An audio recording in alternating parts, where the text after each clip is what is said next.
The methods of social psychology.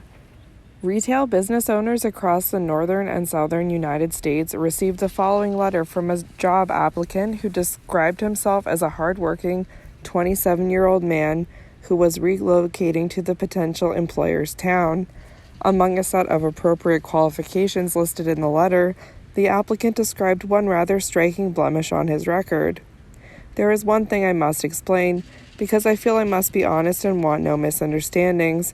I have been convicted of a felony, namely manslaughter. You will probably want an explanation for this before you send me an application, so I will provide it. I got into a fight with someone who was having an affair with my fiancé.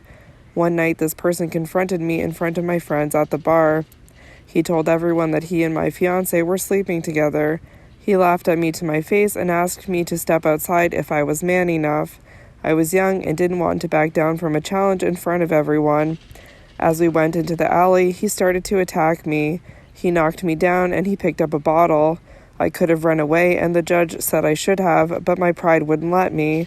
Instead, I picked up a pipe that was laying in the alley and hit him with it. I didn't mean to kill him, but he died a few hours later at the hospital.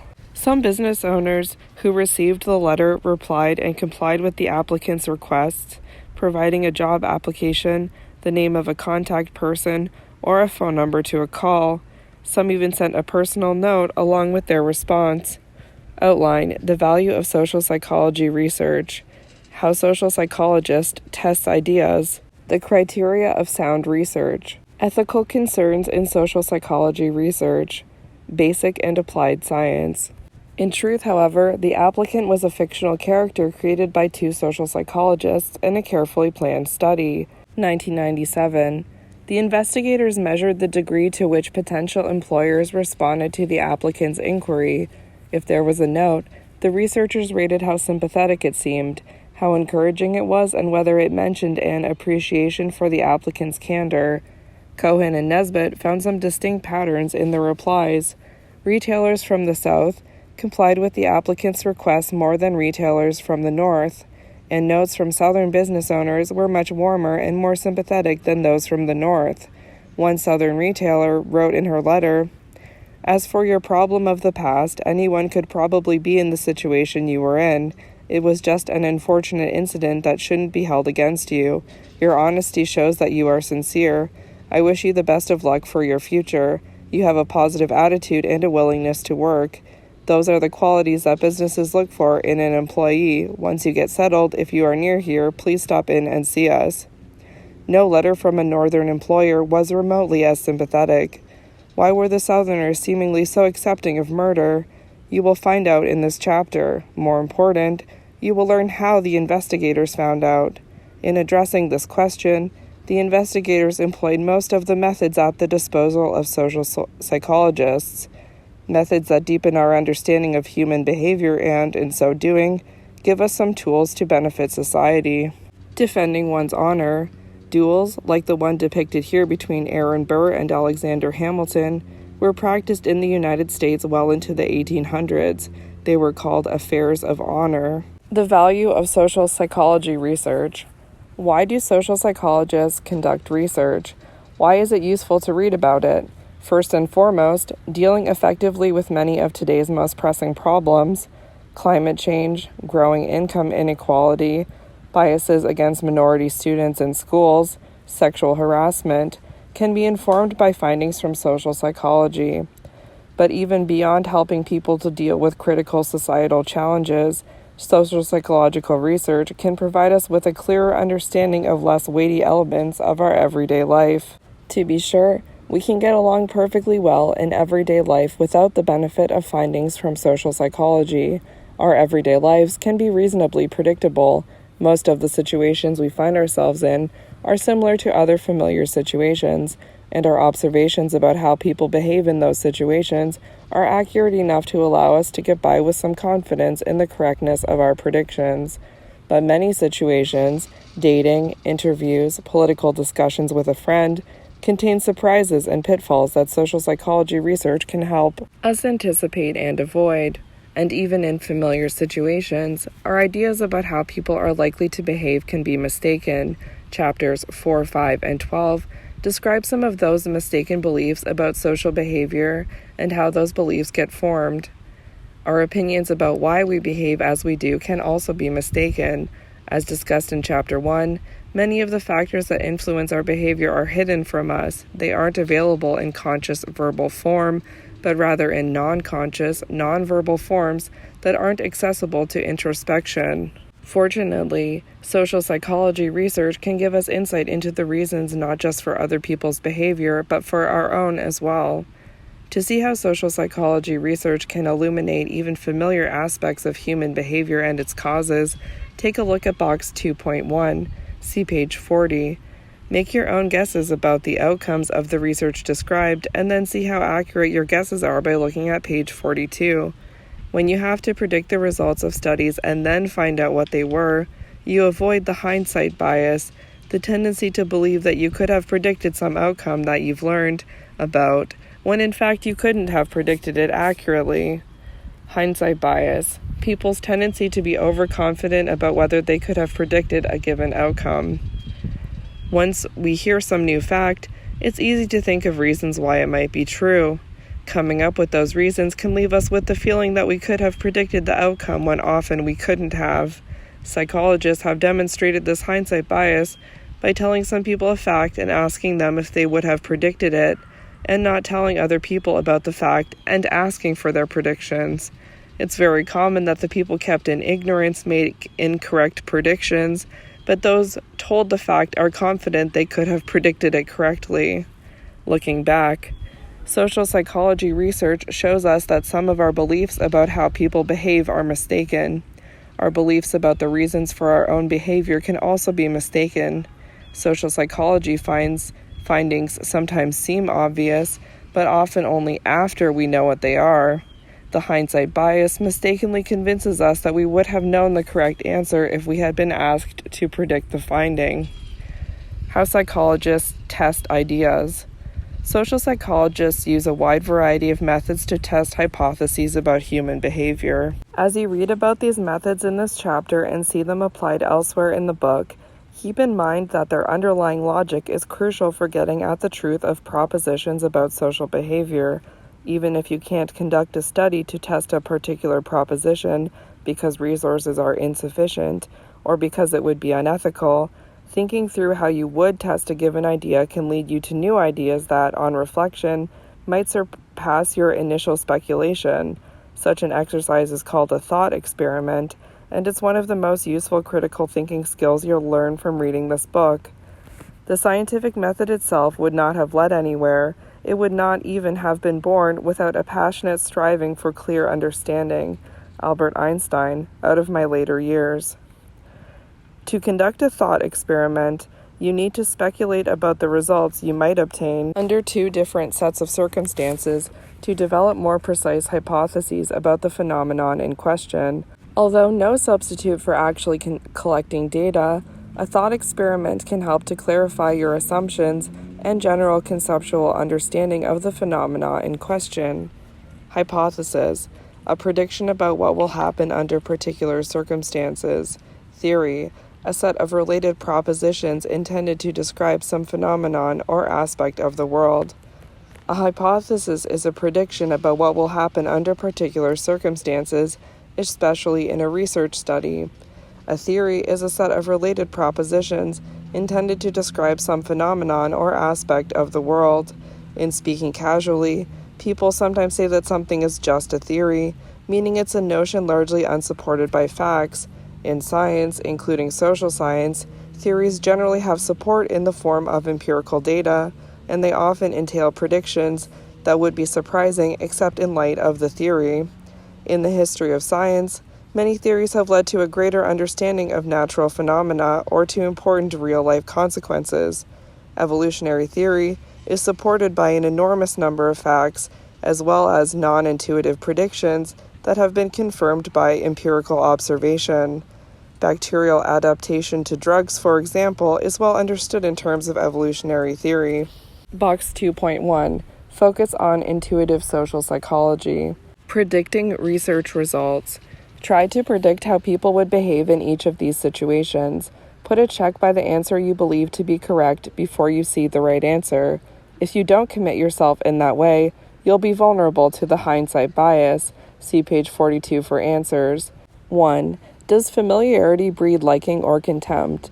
Would you be likely to prefer A, a song you had heard many times on the radio, or B, one you had heard less often? 2. Suppose some people were persuaded to lie about their beliefs about a certain matter. Would those people be more inclined to adjust their beliefs in the direction of the lie if paid A, a small amount of money, B, a large amount of money, or C, no money at all? 3. Suppose you knew that an acquaintance wanted a favor from you that was somewhat inconvenient for you to grant.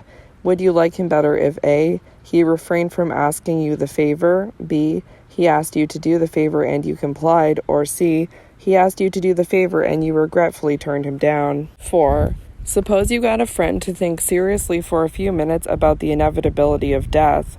Would those thoughts likely make her feel A, more helpless, B, less favorably inclined toward her fellow human beings, or C, more patriotic? Suppose male college students were asked to grade an essay written for an English class, and a picture of the female student who allegedly wrote the essay was attached to the essay.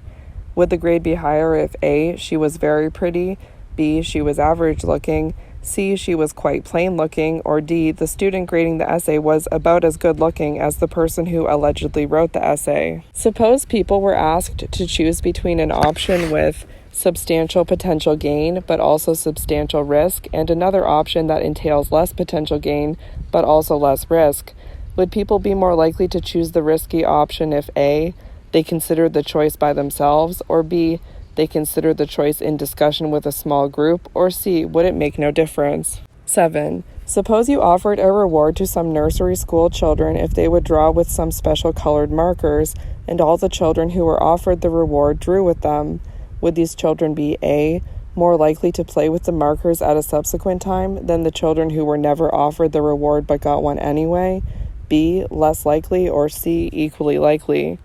8. Suppose you asked a group of people to report 6 instances when they behaved in an assertive fashion, another group to report 12 instances when they behaved in an assertive fashion, and a third group to report 6 instances of some other behavior altogether, such as instances of introverted behavior. Which group would later report that they were most assertive?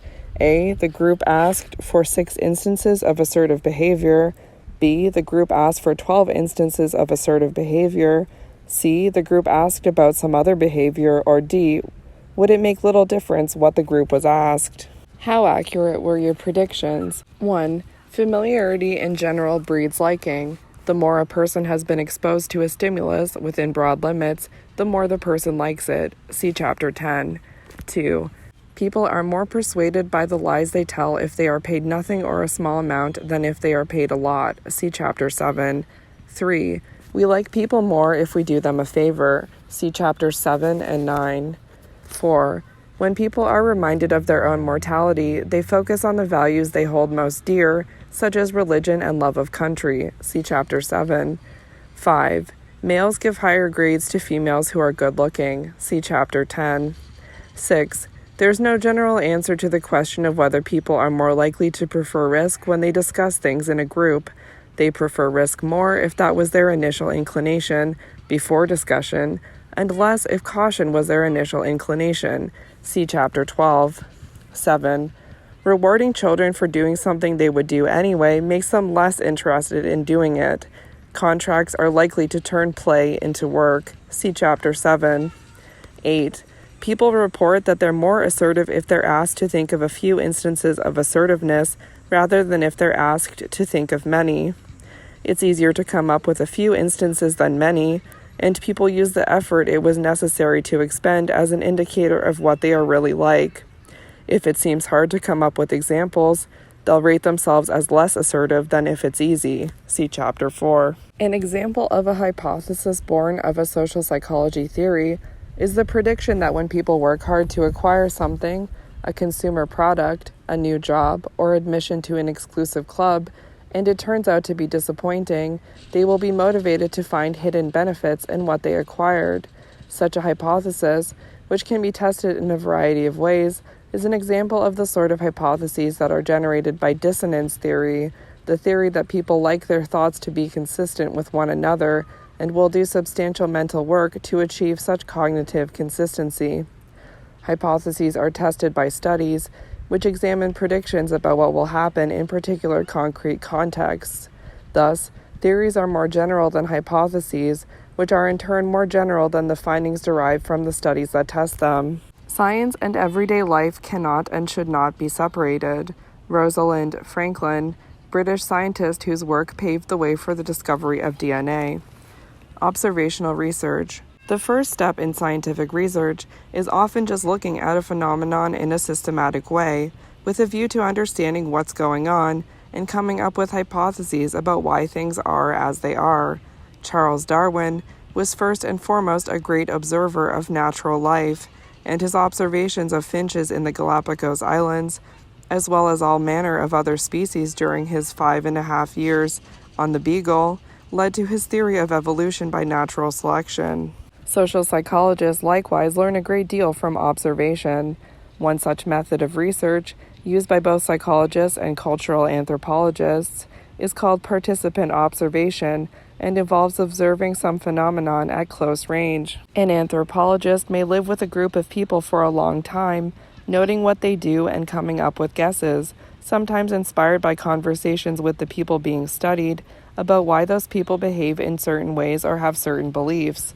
In the 1950s, social psychologists Roger Barker and Herbert Wright, 1954, studied how children in a U.S. Midwestern town interacted with their surroundings. They followed children around as they delivered the morning paper, went to school, played kick the can, did their homework, and went to church suppers. The study revealed a great deal about the way the children interacted with their environment, the opportunities and constraints that came with their environment, and the factors that molded their characters. Social psychologists often observe social situations in a semi-formal way, taking notes and interviewing participants. Observations can be misleading, however, so any tentative conclusions gleaned from observation should ideally be tested using other methods. Observational methods.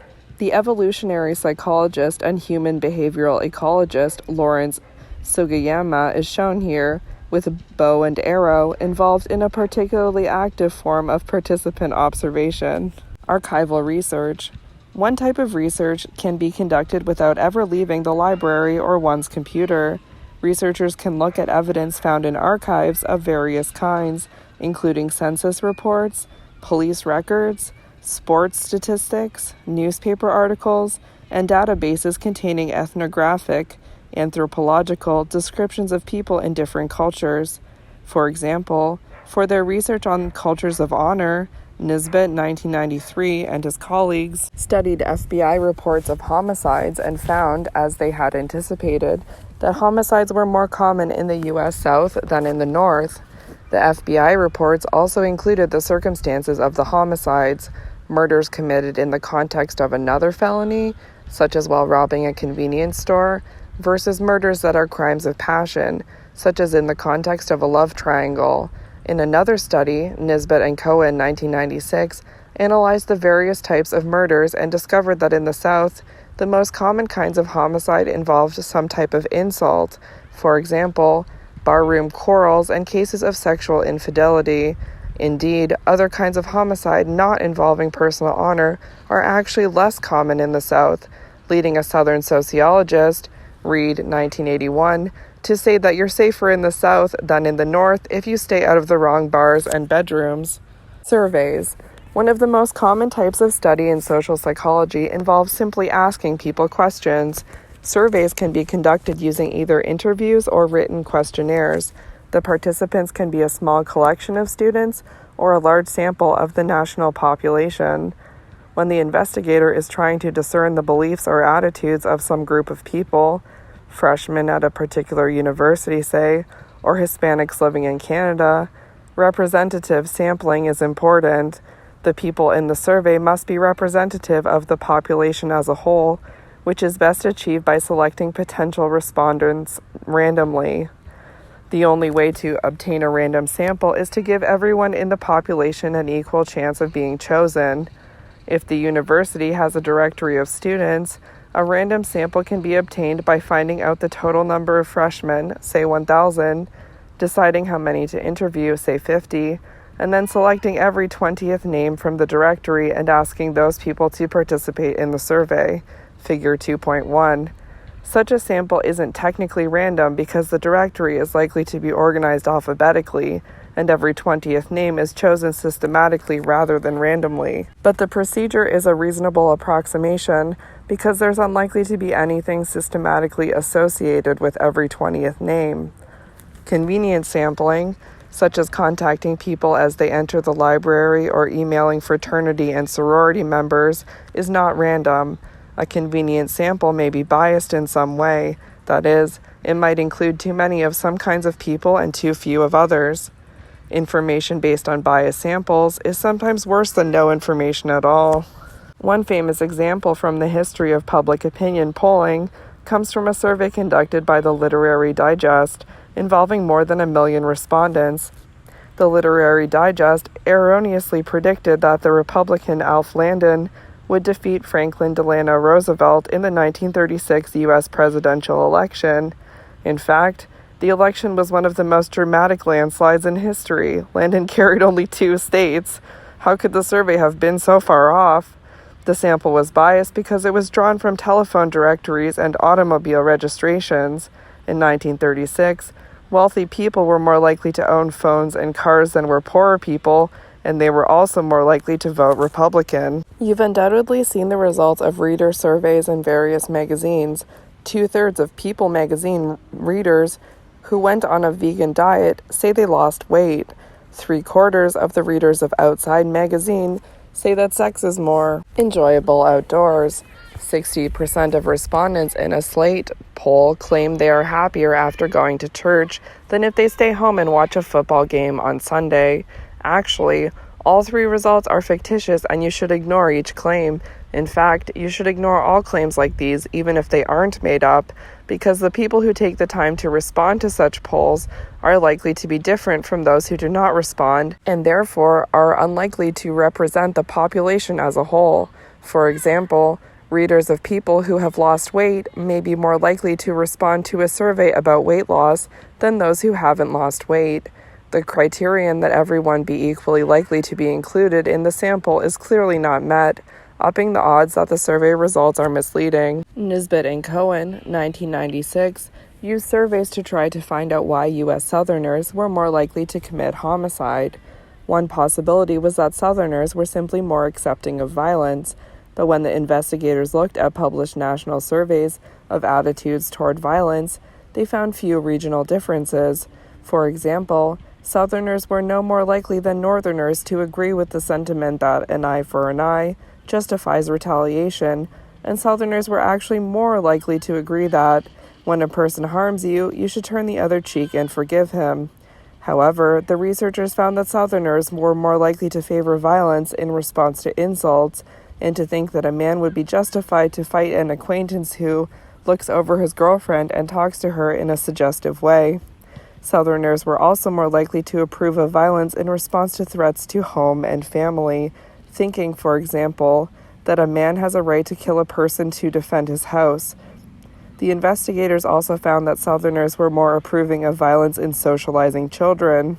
They were more likely to say that spanking was a reasonable way to handle a child's misdeeds, and more likely to say that they would encourage a child to beat up someone who was bullying him. Population. Group you want to know about, for example, U.S. college students. Random samples are likely to capture the proportions of given types of people in the population as a whole, for example, U.S. college students. Convenience samples can produce proportions that are severely skewed away from the actual proportions in the population as a whole. Figure 2.1, Random sampling and convenience sampling. Problems with convenience samples. Convenience sampling can produce results that are wide of the mark. The biggest presidential poll of the 1936 election predicted that Alf Landon would be the winner. Roosevelt winner in landslide. Democrats control wet Congress. Lehman governor, O'Brien mayor. In trying to explain this acceptance of violence in specific contexts, Nisbet and Cohen sought out anthropologists and historians. Several sources suggested that the South might be a culture of honor. The U.S. North was settled by farmers from England, Holland, and Germany. Farmers in general are peace-loving folks. There's little reason for them not to be. The U.S. South was settled by herding peoples from the edges of Great Britain, Scottish, Irish, and Scotch-Irish farmers from Ulster. Herding peoples throughout the world tend to be tough guys. They need to be because they can lose their livelihood, their herd, in an instant. They cultivate a stance of being ready to commit violence at the merest hint that they might not be able to protect themselves, their homes, and their property. A man has to retaliate violently, if insulted, in order to establish that he is not to be trifled with.